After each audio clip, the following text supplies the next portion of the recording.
No. Well, I thought it was pretty cool. I did not plan this either, that the topic for today was presence and curiosity. And as I sat and watched the service here and watched and listened to Roy's message, honestly, I was like, hey, this is perfect timing. So I guess first and foremost, thank you. I don't know if we say it enough or if you get told that enough from the people that you guide and you lead and who you are in their presence with. And, you know, asking questions of them and just helping them explore their spiritual journey. So thank you very much for doing that. Especially on a weekend where we think about the ultimate sacrifice that some people have made for our nation. I do recognize the sacrifice of leadership in all of you. And I've lived that and I still live that. So I know that, you know, at times it can be challenging and it can be, other times it can be extremely, you know, rewarding. And so thank you for doing that, especially during this crazy time, you know, and trying to figure out Zoom and whether you're using that or not in your groups, you know, it's a technology that I think we can use for things like this going forward. And, you know, nobody has to drive, and especially those that live a little further away from this campus, we can engage one another this way. It's not the only way. Hopefully, you know, we'll have obviously in-person gatherings, but the thing that hit me the most this morning during Roy's message. Hey, Jason. Morning. I just saw him a few minutes ago and he got home. Is something that I violate often, and that is questions over statements or questions over answers. And so to practice that, I am going to ask all of you some questions. For the groups that you're either currently leading or were leading, you know, if you're not going and not leading a group right this moment, what's been going well? I'd love to have everybody else hear some of the things that are going well in your group. If you want to share one thing, fine. If you got two or three that are just awesome, please share those. So what's going well? And I am recording this for those that cannot be on this call. I'm very encouraged, and I think Sandy would certainly agree, of our attendance and the people that have joined and have been mostly consistent. One of our ladies just went back to work, so we're going to lose her. But I'm very encouraged with the consistency of the people attending. Yeah. And their participation. I would second that too. It's nice that we're able to, you know, have a large enough group to have a good conversation about our livable hope topics that we discuss on Tuesdays, and it's been good, really. Great. The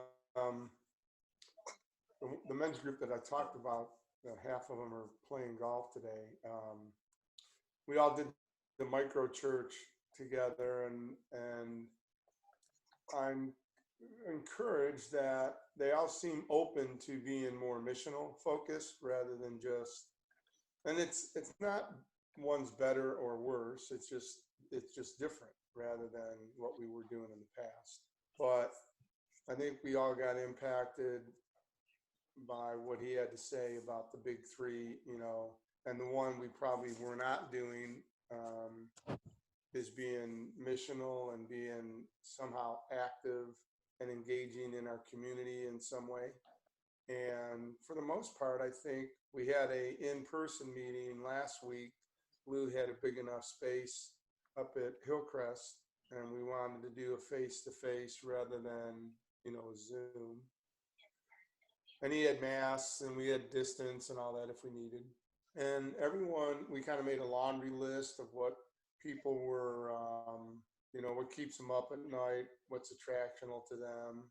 And everyone seemed pretty open to kind of moving in that direction, whether we do that once a month, you know, just, but we want to do it consistently somewhere with regularity. You know, get to know who we may wind up engaging, rather than bouncing around and just doing one thing here, one thing there. It's more about finding a space that we can engage on a regular, consistent, you know. And We haven't landed on where that is, but everyone seems pretty, pretty committed to that at least. So I'm excited about that. Cool. You bet.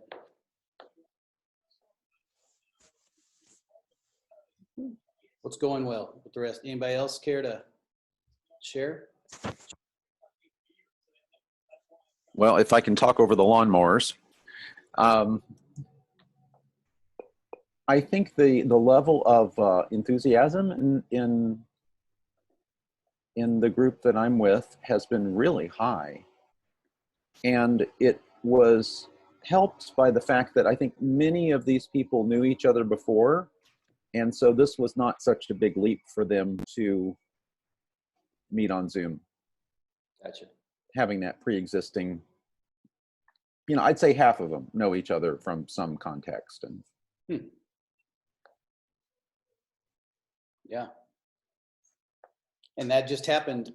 That ultimately just happened randomly, right, Nicholas? I mean, it was just people that signed up that I sent your way, or do you think they signed up knowing that I would send them your way? I don't know how they would know that, but. no, I think I would say half the people that you sent me actually have participated. So that's pretty good. Yeah, I got you. And I don't think they necessarily knew that it was me or that it was anybody else in the particular group. Yeah. That's great.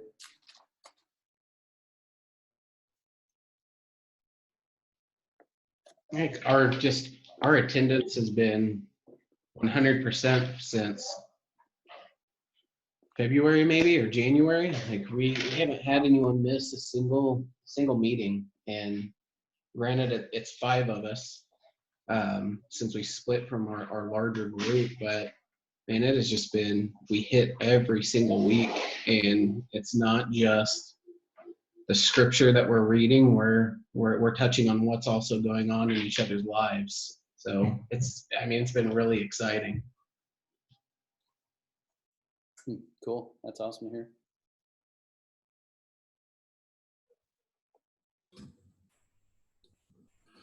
We have a couple in my co-ed group that we started the micro church group, and then we decided to continue on to the Livable Hope stuff. We did it in tandem together until we finished micro church, and now we're just doing Livable Hope. But one of the couples that's still they've ended up in probably my groups that I've had since last year when we did the Better Love Shift marriage course. They kind of started at that, and they have kind of tracked along with Diana and I, and been in numerous groups and stayed engaged. And it's really encouraging to see how being part of a community has really kind of helped their marriage out in a lot of ways, and just helping them to kind of get, because they were struggling mightily. And they were actually starting to kind of come out of it now, and both are navigating it pretty well right now. But it's been encouraging to see them stick to that and really feel like there's an advantage of being a part of an accountable community around them, even though we haven't been able to really get together outside of just Zoom, but they've at least stayed connected that way. That's really cool. Power of community there, huh? Yeah, I know for me, a couple weeks ago, our group is going through the Journeys of the Discipled Life. Some of you have known them previously as the 7 Journeys. And instead of going through 8 passages or whatever for a journey, we are going through 1 passage for each journey. And so in 7 weeks, you have, ultimately a taste of each journey. And quite frankly, I'll share later on why I think that's a really powerful way to do it. But Journey 6, moving from charitable to extravagant, it was really cool. On the call, a couple of guys were sharing about people they knew in need. And then, so what happened was all these guys began to be very generous with their dollars, if you will, towards a woman who needed her brakes changed. And the person that changed her brakes was a person who was out of work and needed income. And so when I stepped back from that, I was like, that's just a win-win-win. People helping people and other people being encouraged. Really wasn't even a challenge, just an encouragement in their generosity. So that was a really powerful week for us over the last 7 weeks. We have not had 100% attendance, but we probably had 70%, and which I consider actually above average for a group, honestly. But it's been really cool, even with Zoom, to make those connections. And one guy in our group I've never met in person, so it's really it's been cool just to kind of get to know him over the last, I guess it's been 8 weeks now. So we're looking forward to meeting in person and all of us up and engaging him further. Cool.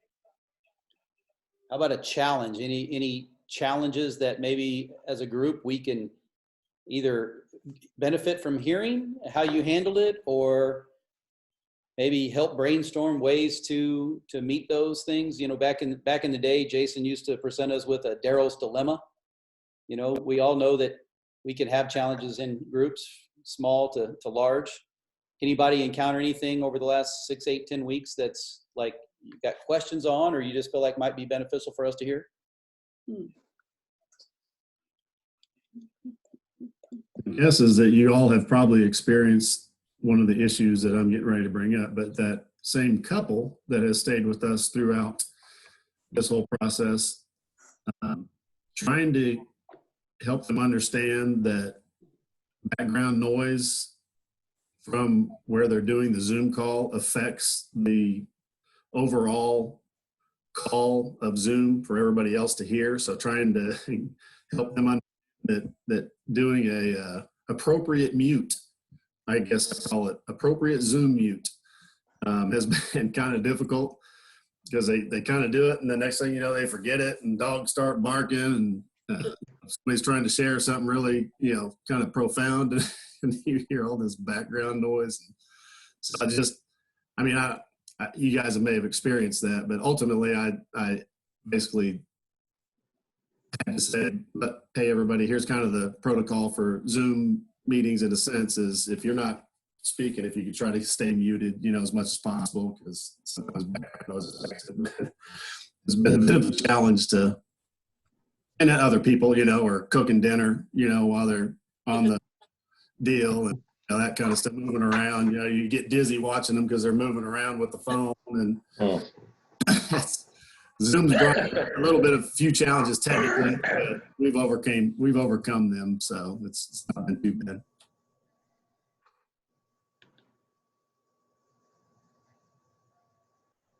I don't know how many times on our staff Zoom calls somebody has to ask Rachel to mute, because she's got 4 kids, 3 of them are going through homeschooling, this and that, and she just tunes it out, so to speak, and we're all like, hey, what? We can't concentrate. So it's all good. It's interesting. For our Saturday morning group, it's like one of my, just personally, even I'm pretty much up at 6 every morning, whether I want to be or not. But just the, I've got to be somewhere at 7 a.m. It's like this Zoom thing has been like, for a Saturday morning group. Now, if it was a weeknight or something, or, probably most of the other groups I've been in the past, I'd rather be in person. But this Saturday morning group, I'm like, yeah, this is a good thing. I like just kind of, get my coffee, sit around. So that, because at this point I would be comfortable meeting face to face, but just the ease of being able to communicate like this, I'm probably gonna just, if it's a morning group, I'd rather just keep them on Zoom. Yeah, certainly the flexibility that this has offered and offers for the future is amazing in that way. Even if folks have to get to work early, and then they could still out an hour somewhere at their workplace with their phone. I mean, wow. Yeah. So it's almost, God certainly provided as a blessing in disguise, and we didn't know it was sitting right there for a while. Any other challenges?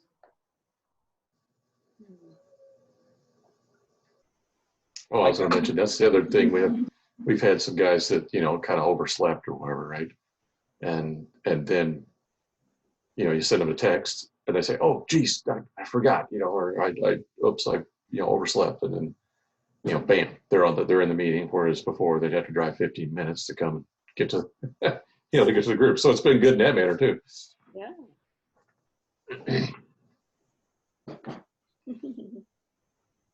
So I know that's not the answer to your question of challenges, but yeah, go ahead. How do you deal with people like me? How do you deal with over talkers? Anybody had that problem? Everything I know, I learned from Jason, watching him in action a couple of years ago. He is really got it down. That was an extreme case, Nicholas, that you witnessed, but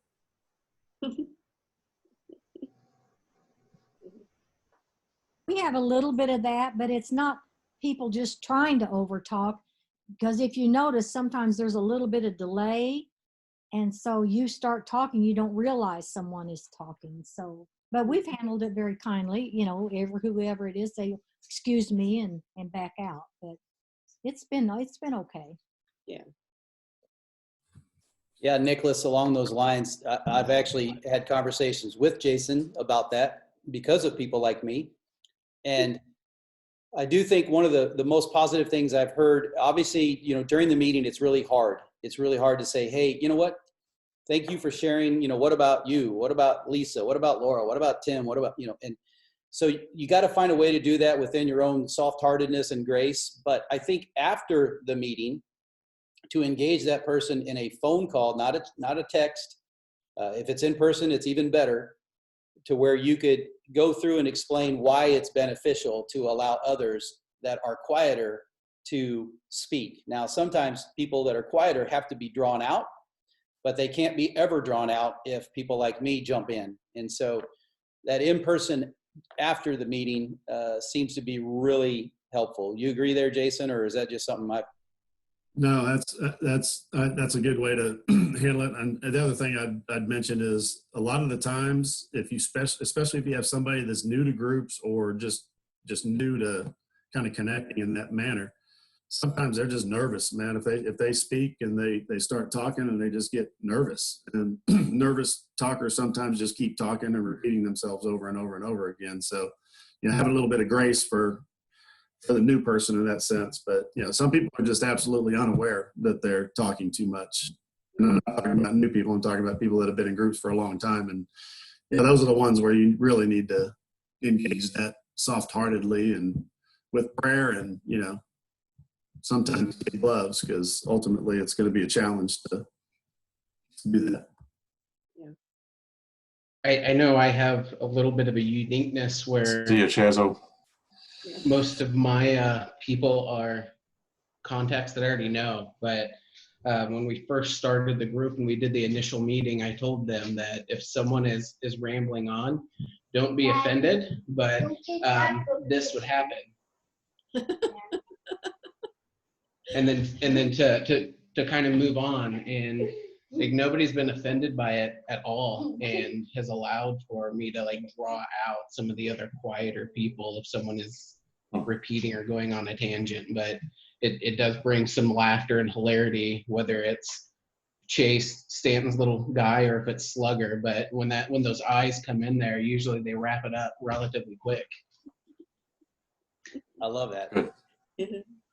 That is a phenomenal Zoom thing I forgot that you had done that. And I never saw those eyes. So maybe I didn't overtalk in your group there. I think, I think kind of to that point, Trey, I think what I found too, just that I realized that it's actually just like either last week or week before, that when there's that awkward silence, everybody's silent. Nobody says anything. And then it seems more awkward, probably just to me internally, than when we meet in person.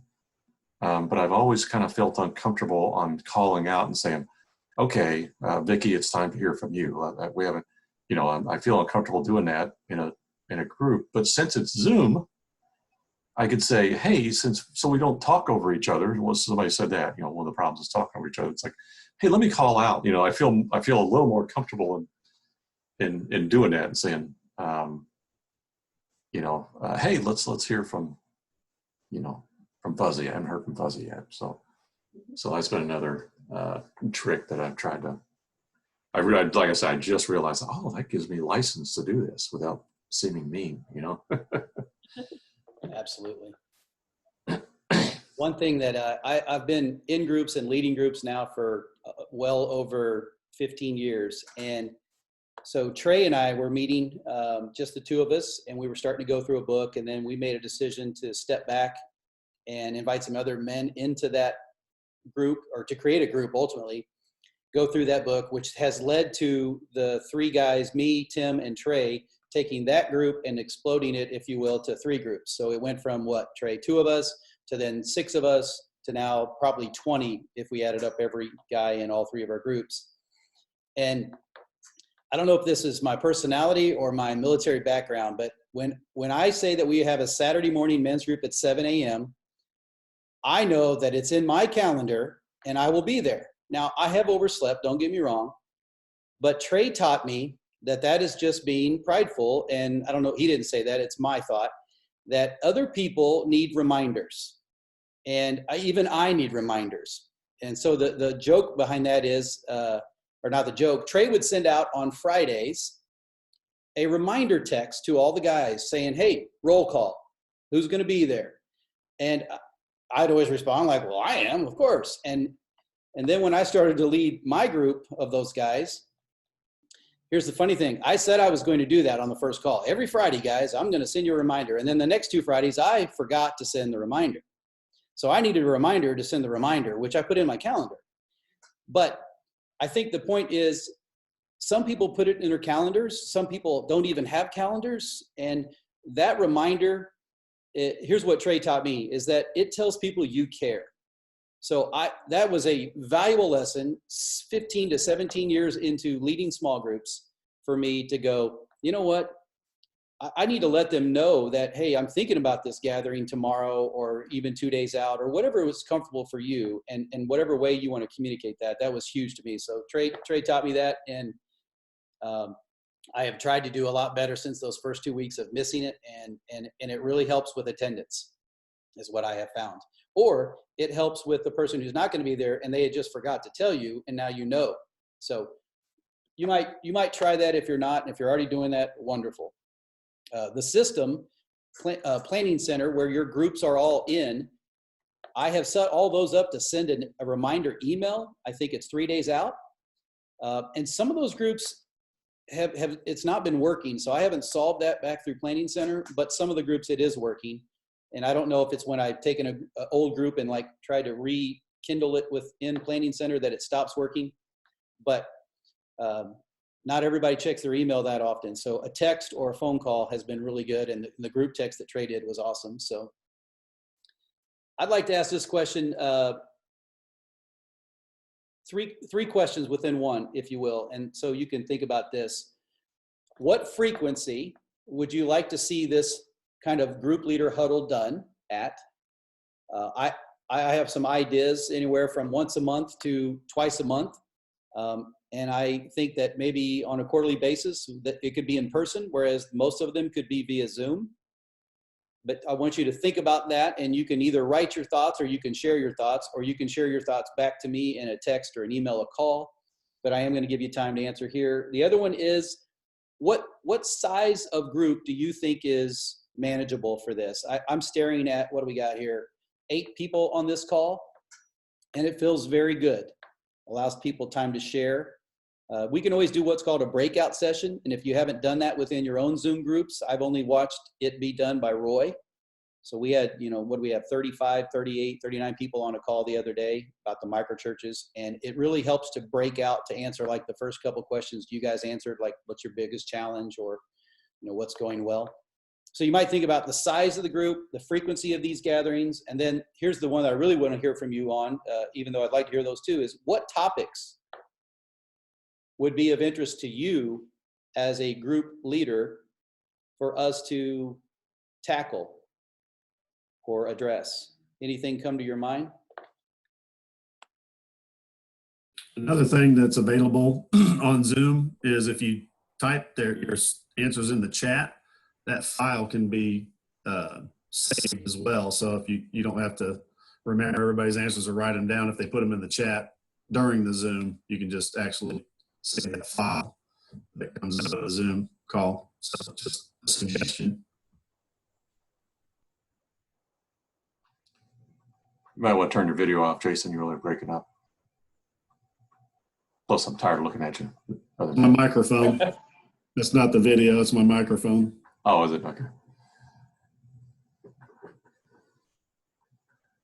I don't know if any other in the Livable Hope Sunday message as kind of the guideline for their meeting. But if so, I would like just a few points to kind of bring those together a little better with the scriptures and how to present those as a unified thought instead of something that's said during the message and then trying to relate that to the scriptures. Sometimes it's very easy and other times I have a real difficulty pulling those together. So maybe a little more frequent meeting for a structure for a group like that, huh? You know, I mean, or small group. How many groups are there that Livable Hope thing? There are 3. Oh. Yeah, I think since we had breakfast on Thursday, Mom, and you were sharing that with me, then I honestly think it might come back to the speaker to better help the group leaders. So to put that back on the speaker to say, hey, what are your 3 to 4 main points maybe? And then along with the scriptures, that might help us leaders engage that better. I've always been, maybe it's because I am a speaker and I didn't want to go through that, but I've always kind of thought, look, just take one of the 5 passages and read all 5 as a leader, and whichever one impacts you with or without the message, with or without the service even, which one hits you the most, and then say, you know what, we're going to camp on that. And if someone brings up the service or a drama or, you know, whatever, a song, then certainly engage it. But I've always kind of just leaned back towards, hey, what is the scripture? And haven't really focused on what was said in the message. But I realize if that's what you want to do, I think as speakers, we could help that by maybe doing some main points or even some thoughts, you know, questions. Questions might even be better. So.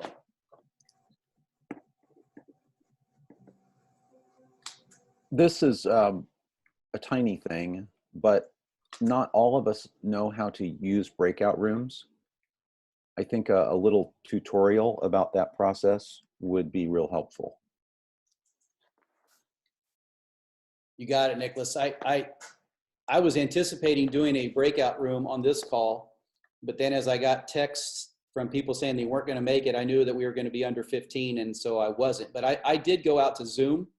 And actually, I just searched in Google, Zoom breakout, and there are a couple videos, but I will find those and I will email those because that's better training, honestly, than me going through it. Or you can ask me or Jason, somebody else to join your call, you know, for a practice one and send them out into it. But you can actually tell how many people you want to be in each breakout room. You can actually assign people to breakout rooms versus random. You can then send questions to all the breakout rooms. You can send messages like, hey, you got 2 minutes left before you come back into the main session. So it was good stuff.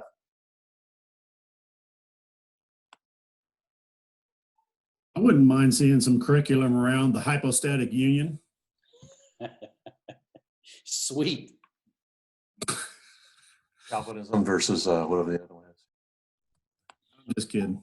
No, actually, I agree with you, Jason, and I'd like you to prepare that for our next gathering. Tim, I just saw your comment in the chat. I don't know. I assume everybody else had maybe a chance to see that. But when you say face-to-face, you mean in person, right? Not this? Right. Just, you know, at some point, you know, we can lighten up a bit and I don't know. And I say that, I don't know what the number would be, Sean, for small group leaders, but you know, if it's like 20 or something like that, then you know, that seems manageable. But if there's, you know, somebody who's even 1 or 2 in the group that are saying I'm high risk, I don't want to do that, then maybe we shouldn't. But so, I don't know if that might be the case already. So, no, your point, actually, we've been thinking about this, not just for small group leaders, but our team leaders. And then, ultimately if micro church leaders, as they form each of those different groups, it would be really cool at some point to have all those people in a room, sharing a meal and then sharing, everything, all kinds of awesome stuff, what's happening on all those different areas. But on some other frequency, more often, this group of people, small group leaders, would huddle. Some of those I think should be in person, and they should share a meal, because I agree with you that there's extreme value in just sitting around a table and knowing that you're in it with other people. And so while you may have a challenging week of group leadership, or the last 2 months has been crazy, someone else has had positives. And to hear that fabric come together, I think is hugely important. And quite frankly, I have not done well at guiding that in the past, but we're going to make a huge commitment as staff to make that happen in the future. yeah, and I think you could, I'm sorry, I pulled off my headphones. So my wife rudely interrupted me, but I'm kidding. She didn't rudely. But, we could still make a hybrid approach of, if we are going to get together, and we could still do a Zoom session if somebody was not wanting to be there live as well. So we could still use the technology, right? Sure. Yeah. If you had one or two that need to sit out. You betcha. Well, we got about 20 minutes left. And so again, thinking along those lines, that's kind of your homework to help me, is to help all of us, really, not just me, to help all of us be better leaders, is what frequency you would be comfortable with, Zoom or not Zoom, in person, that's great. What number of people you think, on a Zoom call, it's a manageable number. In person, you can do a little bit better because you can have tables. And then any of those topics that you desire for the future, if you didn't say any, if you have some come to you, please let me know. I'll follow up with an email to everybody. For those of you on the call, those are not, obviously, kind of saying what we did and those questions as well. I'm gonna share my screen here in a second. And I know that you all have probably seen our vision video, but I feel like the COVID crisis, if it did anything in regards to our strategy for this year, is it did interrupt that momentum that I felt like we had in communicating that, and maybe even a word, over communicating that. So I'm going to show that vision video again, but not just to show it, but I want you to think about where you see yourself in that video and your part that you are playing for the kingdom. So, our vision is ultimately to bring heaven to earth, and that video talks about how we're going to do that. So I'm going to share my screen, and I'm going to get that going, if I can figure it out.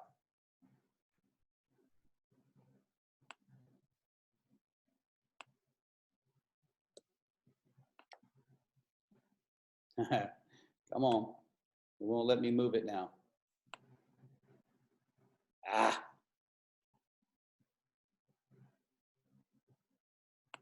got to move it over, I guess. Give me a second. Sorry about that.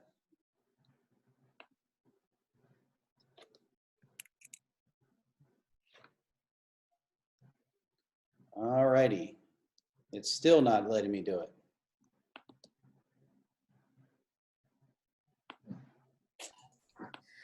All right, give me a minute here.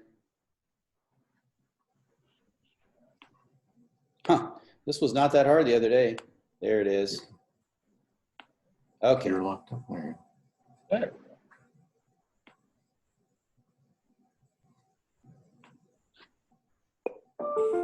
We live in a world filled with anxiety, fear, and discord that is driving us to lives of isolation. Some even say we're experiencing a loneliness epidemic. Our search to find connection and meaning are broken. God didn't leave us here to feel so empty and alone, so he made a way back to the life we were created for. Jesus left heaven for earth. Our mission is to make Jesus accessible, a real relationship with God, not just as creator, but as Father. This requires a community where authenticity is normal, not the exception, where you can come as you are, not what people think you ought to be. Since Jesus predicted his death and resurrection and pulled it off, we obey him. And since he gave away his life, he invites us in bringing heaven to earth. How do we do this? We follow Jesus. We get our fingerprints on the Bible to develop a face-to-face relationship with God. We give away the life that Jesus is giving to us. We invite our friends into the journey that we've begun with Jesus. A journey of trust, moving from earner to heir. A journey of obedience, moving from self-hearted to soft-hearted. A journey of sharing, moving from receiver to giver. The journey of relating, moving from isolation to community with our fellow travelers. A journey of serving, moving from a consumer to producer as co-creators in God's work. A journey of giving, moving from charitable to extravagant with the resources God has given us. A journey of discipling, moving from traveler to guide in relationship to those where we live, learn, work, and play. This is the discipled life. It is a life that restores the broken world we live in, calms our fears, and settles the anxieties that grip us. It builds connections and forms communities where we can belong, just as God intended. It is a life that brings heaven to earth. Making Jesus accessible starts a rebuilding process that heals people, creating connected communities where the redeeming power of Jesus moves through our relationships, remaking our broken world. Join us as we live to make Jesus accessible.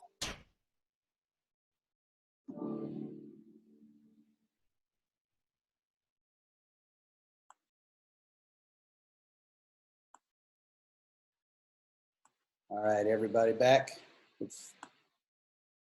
So where did you see yourself in that video? Personally, even as a leader, anything? Or did you? For me, the most striking piece of that video is, personally, is the challenge to move beyond consumer. I have a very deep sense of life is short, the clock is ticking. I need to harness my opportunities today for the kingdom. And that is one of my most guiding values. Yeah. Thanks, Nicholas.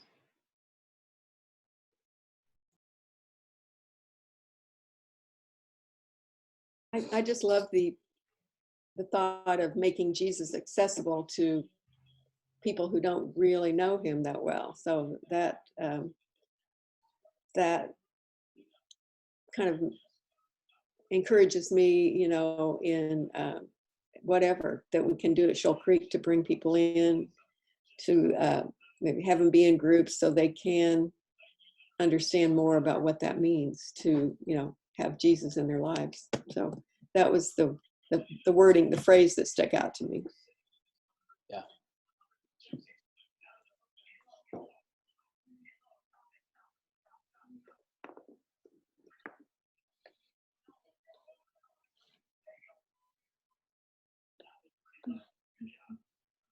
I feel like I'm trying to self-groom myself for more leadership through spiritual and making Jesus accessible. Sorry, my kid's going crazy.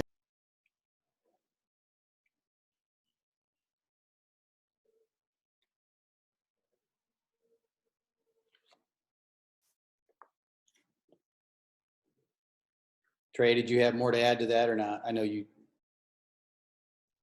Okay. Okay, sorry about that. All right. So yeah, I've been in multiple leadership roles, but I've never really taken anything on specifically in church. And I feel like there's a lot of stuff that has been kind of swirling around the drain, if you will, for me to really embrace that. And so part of that is just working into being comfortable in embracing that and working through what that may look like and making Jesus accessible outside of my typical comfort zone. Yeah.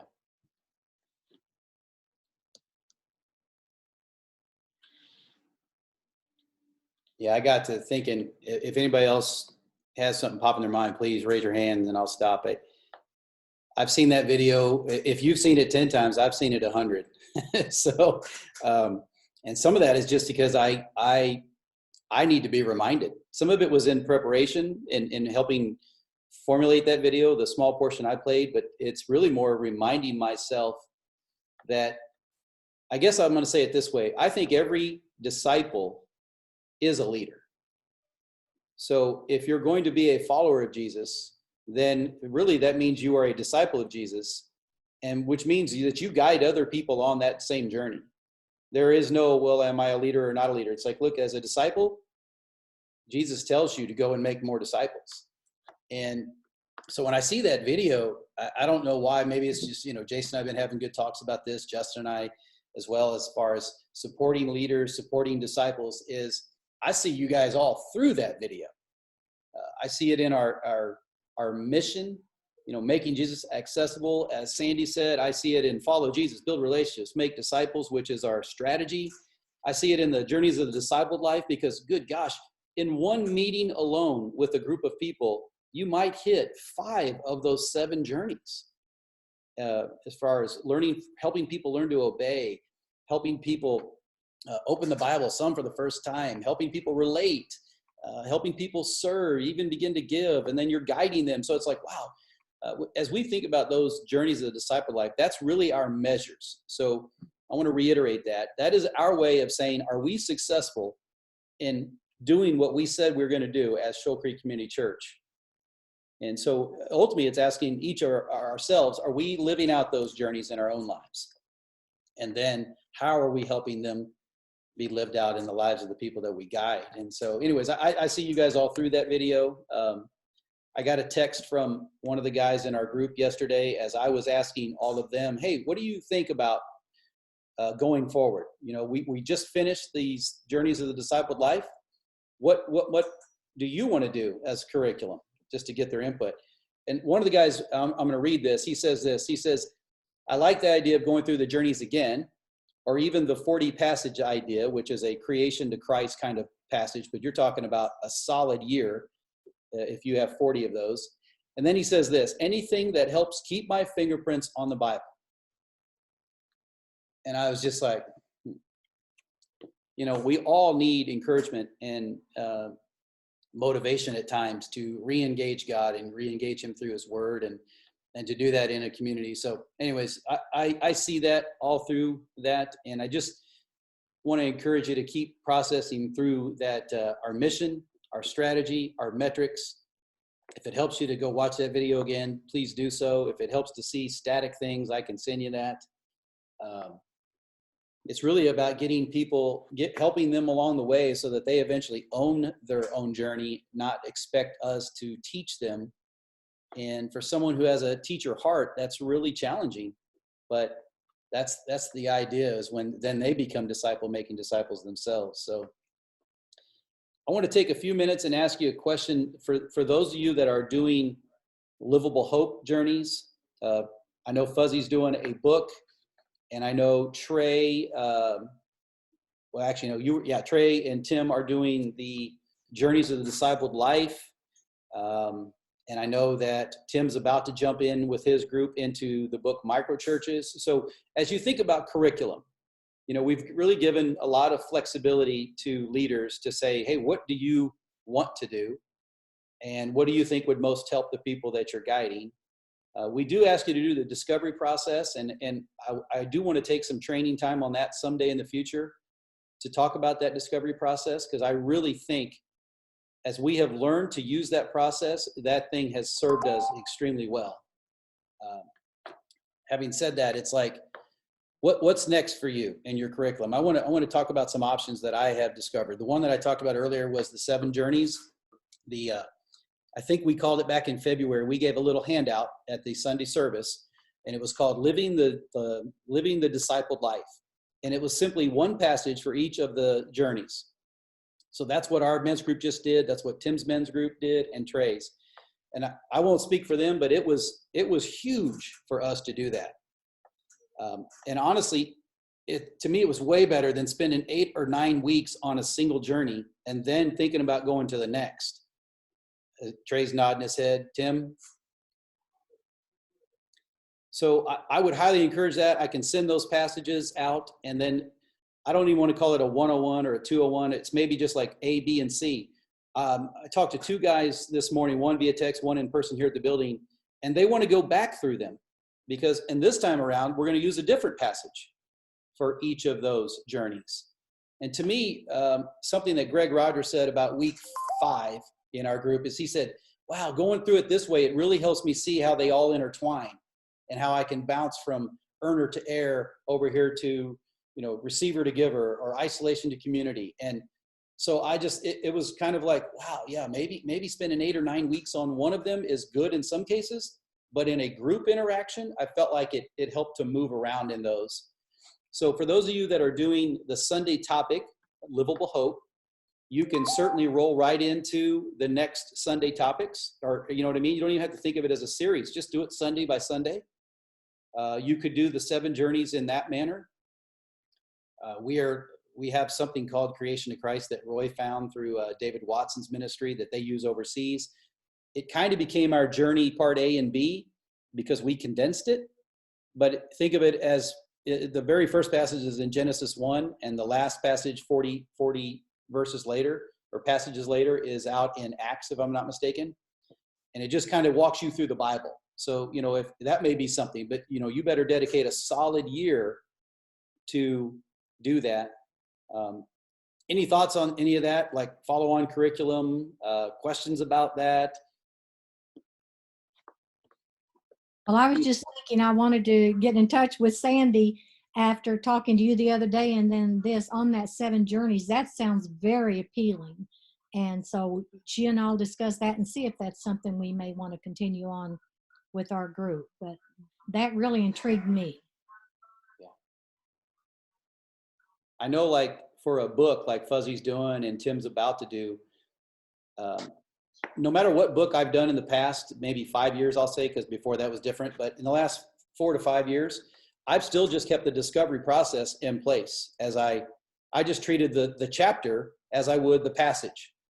I felt like if I'm reading a book that I found influential enough, then I can reread that chapter, highlight some things, and feel like God's working through the author and me spending more time in that chapter, that can help drive our obedience statements, our I will statements. Is like, what did you get out of the chapter? And it's harder, I have to admit, it's a lot harder to read a 10, 12, 15, 20 page chapter and discern that down to something. But that's where, if you're going to do that book, you got to spend that extra time ahead of time. I highly recommend reading the chapter through quickly and then coming back and then, noting it or highlighting or whatever you do so that you can come up with some questions or points. Because sadly, most people in groups don't read the chapter. So if they're not going to read the chapter, then you may say, then why are we doing the book? But if you can get folks to read, that prep ahead of time is really beneficial. The book that I'm doing is short chapters. It's 52 chapters, and it's made to be done in a year. And it comes with its own questions at the end. Perfect. And my guys are real good. I have to just sit here and be quiet and let them talk. They do a really good job discussing themselves, and it's hard for me because I used to be a Sunday school teacher and all that years ago. I keep wanting to step in and teach, and it's like I got to just sit here and be quiet and let them go. But I'm fortunate. I've only got 2 guys, and except for the first 2 weeks, we've continued to meet in person, and we're just same old. Thanks, Fuzzy. One thing I'll let you guys know that we are leaning towards as one of our goals for this year is to help someone who's brand new to Shoal Creek. We want to help them see clearly the pathways that are there for them in the first 30, first 90, and first 365 days. And do, we feel like we've done okay at times, but we want to take this to B plus, A minus, A kind of effort to really help people clearly see that and communicate that across all that we do. And so one of those thoughts is that we take each of the journeys and we pare them down to maybe 3 to 5 passages, so that if you do a journey by itself as a group, you're only engaging 4 different passages. Throw in a social week or 2 into that group as well, which is highly important. That way you can engage those quicker, or like the way that I'm continue to propose, which is 1 a week, for 7 weeks, and then go back through them. One thing I want to point out, and I wish Chaz was on the call, but I'll share the video with him, is he did say something that I want to make sure I think we clarify at Shoal Creek, and that is this: small groups are not necessarily microchurches. So a microchurch, by its definition, and if you've read the book, if not, I encourage you to read the book, and I encourage you to read the book within a group. He says there are 3 things: worship, and he has a phenomenal explanation, takes a couple chapters in the first 6 to explain that. Worship of Jesus, basically saying that he is who he says he is in our lives. The second is community. And then the third is mission.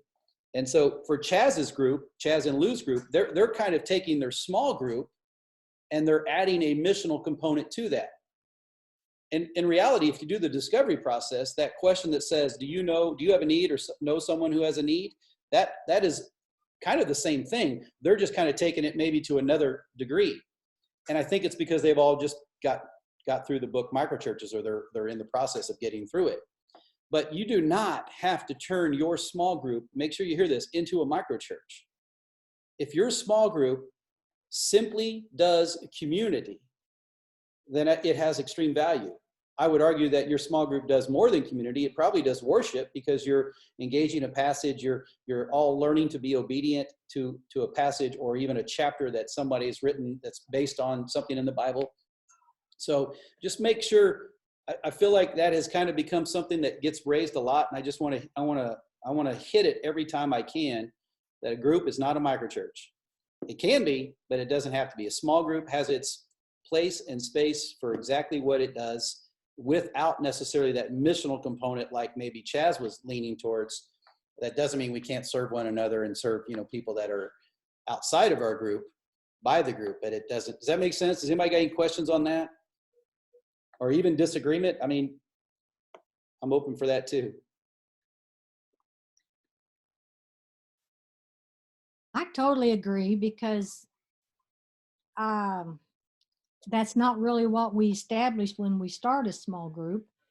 And if it leads in that direction, I think it's wonderful. But I'm glad to know there's not that pressure to go that direction.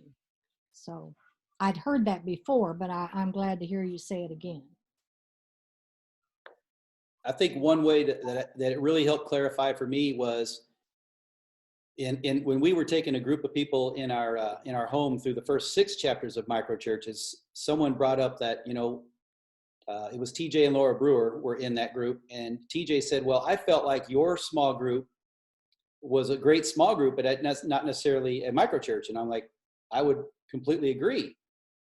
But then as Julie and I stepped back from that and had a conversation, it was almost like Julie and I were part of a microchurch of group leaders. So in other words, all of us are saying who Jesus is in our lives. We are worshiping Jesus with our lives. Certainly we fail and succeed at that. We can create a community amongst ourselves, which is what one of these huddles can do. Not one of them, that these things can do. And then we can be on mission to help other people along that path as group leaders. So in a sense, that could be a micro church. I'm not even saying it is, but like Julie and I got so hungry to help people with their marriages. I watched Jason and Di before us do with group leadership and with marriages, and now I've watched all of you as well. It's like that can become this passion in you, this vision that God's given you to be a part of that type of micro church. And then I go, okay, then I clearly see the difference. I can lead a small group. I can lead a meeting. Julie can lead a meeting. We can pass the leadership around in the meeting. Then we can do the in-between, which Trey has taught me a lot about. What do you do during the week with those group participants? How do you engage them?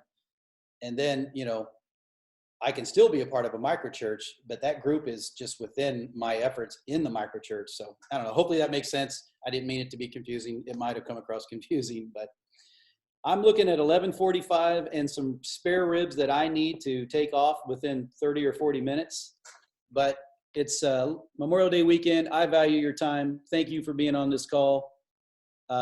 Any feedback you have, I would love to hear it. So however you choose to do that, text, call, email, I will, I'm going to send you a couple things. I'm going to send you the 7 Journeys kind of starter group, if you will. I'm going to find some breakout training videos, Nicholas, since you specifically asked for that. And I will read all the chat again as far as frequency, and I'll put out there maybe a couple questions regarding the frequency and stuff like that to everybody else. But I would lean towards maybe a monthly in-person meeting, but I also think every 2 weeks to do a Zoom call might be beneficial. I don't know, that may be too much, and we'll go down that path. But thank you all for being here and spending some time this morning. Good to see you guys. Thanks, Sean. Thank Bye, everybody. Yeah, Thank man. Talk to you soon. you. Bye, everybody.